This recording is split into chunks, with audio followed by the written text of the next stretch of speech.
when you first start going to the studio, first you're always talking about going to the studio. One day we're gonna go to the studio where I got all these raps, this and that.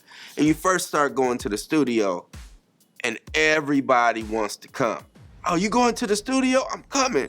This was at the time when you really had to go pay for a studio. Now you could just do it on your laptop. Midnight to 8 session. And we had the whole building filled up with friends.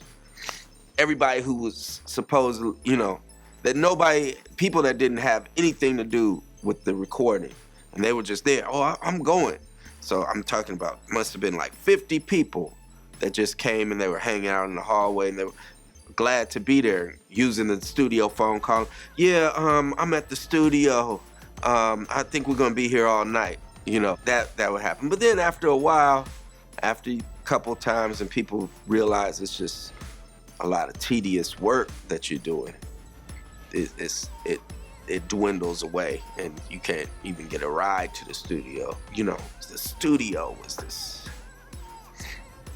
this magical place and you had to see what was going on there. I was one of the last people to go over from analog to digital, because I used to be like, no, it's all about analog, you gotta get that warm sound, and there's some truth to that. But then when we were doing party music, I had the chance to buy my own Pro Tools rig and all that kind of stuff and just weighed out, like, okay, I could make hella songs, you know, and things started to sound better.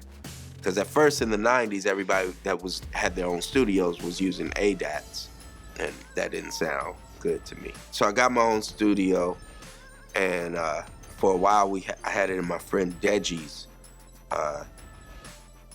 Had my friend Deji's garage. His mother is a famous Yoruba priestess named Bobi Cespedes, and so there's chickens running around and stuff, and then they also had these Rottweilers in there. And the Rottweilers were always barking, like through the whole time, like they just didn't stop barking.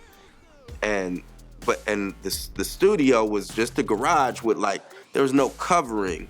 Like the wall didn't go all the way up to the ceiling.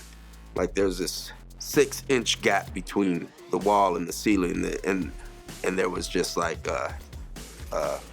screen material, whatever, netting. You'd be hearing the dogs while you're making the music.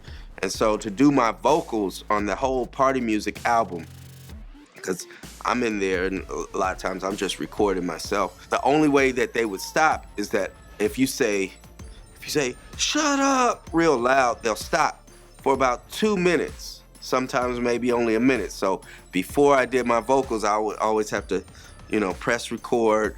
And right before I was about to spit, I had to go, shut up! And then every death is an abrupt one, you know, they'd be quiet for a little bit. And on that album though, every now and then you'll hear some dogs in there, but nobody, you'd have to listen real hard. Because of a lack of history, understanding of history, they find themselves repeating steps that have already been taken when all they have to do was pivot from what Dr. King already did. Any obstacle or any form of adversity is gonna make you a better person when you come out of it on the other side. You're not gonna wanna hear that at the front of it. Everybody should always aspire to be the person that they're not, and do what it takes to become that person. There's madness in miseducation. When you're telling somebody half of the story and you're lying to black kids about who they are, you're not telling them, you know, that they would come from kings and queens.